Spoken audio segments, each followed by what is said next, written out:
Good morning, student. Welcome to class 5th. I am Afreen Fatma, your science teacher. Today I will teach you chapter 9 Interdependence in Nature.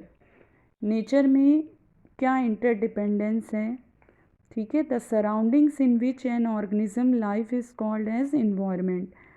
Organisms के चारों तरफ जो भी चीज़ें हैं उन सब को हम क्या कहते हैं, इन्वायरमेंट है. The environment includes everything that surround and affect an organism, the air, the soil, the climate, the plants and the animals.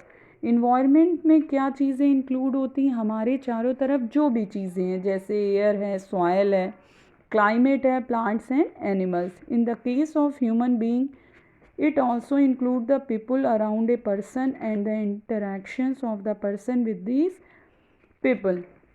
अगर हम एक ह्यूमन बीइंग के केस में देखें तो इसमें इंक्लूड होते हैं लोग, जो एक आदमी के, एक पर्सन के चारों तरफ होते हैं. तो एक पर्सन का लोगों से एक इंट्रैक्शन होना ही हमारा इन्वायरमेंट है. Components of the environment. Environment के क्या कंपोनेंट्स होते हैं. The natural environment of an organism has two components. These are biotic component and the abiotic component. इसके टू कंपोनेंट्स होते हैं, बायोटिक और abiotic. Bios means life. Thus the biotic component of the environment is made up of a living beings. In other words, plants, animals and microorganisms make up the biotic component of the environments. Bios means होता है life. Biotic component जो होते हैं उसमें सारे living beings आते हैं. हम कह सकते हैं plants, animal, microorganisms. ये सारे किससे, बायोटिक कंपोनेंट इन्वायरमेंट के बने होते हैं. Plants are the producers. Plant जो होता है वो प्रोड्यूसर्स होते हैं और food providers of the environment, और इन्वायरमेंट के लिए एक फूड प्रोवाइडर्स होते हैं. एनिमल कंज्यूम्स और ईट व्हाट प्लांट्स मेक. एनिमल्स क्या होते हैं, एक कंज्यूमर होते हैं, ठीक है, क्योंकि वो खाते हैं. व्हाट प्लांट्स मेक, प्लांट्स को कौन बनाता है, so they are called consumers. इनको हम कंज्यूमर्स कहते हैं. Microorganism and some other organism decompose और डाइजेस्ट वेस्ट. माइक्रो ऑर्गेनिजम्स जो होते हैं वो डिकम्पोजर्स होते हैं, वो डाइजेस्ट करते हैं इन वेस्ट को.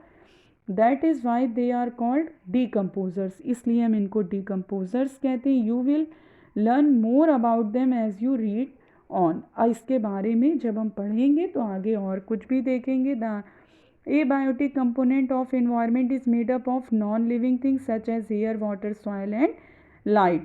और जो abiotic component environment का होता है वो किन चीज़ों से बना होता है, उनमें नॉन लिविंग थिंग्स होती हैं जैसे air, water, soil and light. Interdependence. Interdependence क्या होता है, all the things that make up the environment are connected to each other और डिपेंड ऑन ईच अदर.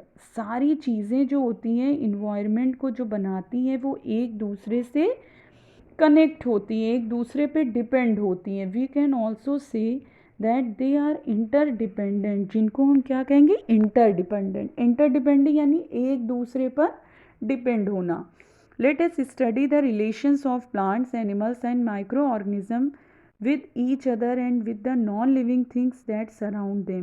अब हम स्टडी करेंगे प्लांट्स, एनिमल्स और माइक्रो ऑर्गेनिजम्स के रिलेशन की एक दूसरे के साथ और नॉन लिविंग थिंग्स जो हमारे चारों तरफ रहती है. Plants and animals. You already know that animal depend on plants for food. हम जानते हैं कि एनिमल डिपेंड होते हैं प्लांट्स पर फूड के लिए. Herbivores eat plants and carnivores eat herbivores. Herbivores जो होते हैं वो प्लांट्स को खाते हैं. Herbivores eat plants and carnivores eat herbivores. This linking together of plants and animals by the process of eating and being eaten is called a food chain. ये जो linking एक दूसरे से प्लांट और एनिमल्स से होती है, एक दूसरे से, यानी खाना, कौन सी चीज़ किनको खाती है, जैसे प्लांट्स को एनिमल्स खाते हैं, तो process of eating and being eaten is called, पूरी इसको फूड चेन कहते हैं. The picture. Animals depend on plant for shelter. Animal depend होता है प्लांट्स पे शेल्टर के लिए भी. Birds, monkeys, squirrel and different kinds of insect find shelter among plants. Even snakes and leopard find shelter to the branches of forest trees. Bird, monkey, squirrel और different types के जो insects होते हैं वो shelter बनाते हैं plant से. Even snake and leopard जो शेल्टर बनाते हैं वो फॉरेस्ट ट्रीज़ की ब्रांचेस से. Do animals help plants in any way? क्या एनिमल्स प्लांट्स की कुछ हेल्प करते हैं? You know about one way already. हम पहले से ही जानते हैं. Animal eat fruit and throw away the seeds और pass them out with stool. Animal fruit को खाते हैं और उसके सीड को दूर तक पहुंचाते हैं. This help to disperse seed. इसका ये डिस्पर्स सीड में हेल्प करते हैं. The seed of plant need to be scattered so that seedling do not have to compete with their parent for water, light and minerals. इसलिए seed को ज़रूरत नहीं होती है कि वो अपने प्लांट को कि वो अपने सीड को अपने पेरेंट से या वाटर से, लाइट या मिनरल से पा सके. Some fruits and seed have spikes and bristle. कुछ फ्रूट और सीड्स स्पाइक्स और ब्रिस्टल को भी रखते हैं. Which get attach to the body of animal. जो कि एनिमल की बॉडी से अटैच्ड होते हैं. This is another way in which animal help to disperse seed. Other way में हम कह सकते हैं एनिमल हेल्प करता है सीड को डिस्पर्स होने में. You understand children? I hope you all understand. We will continue next topic in next video. Okay, thank you children.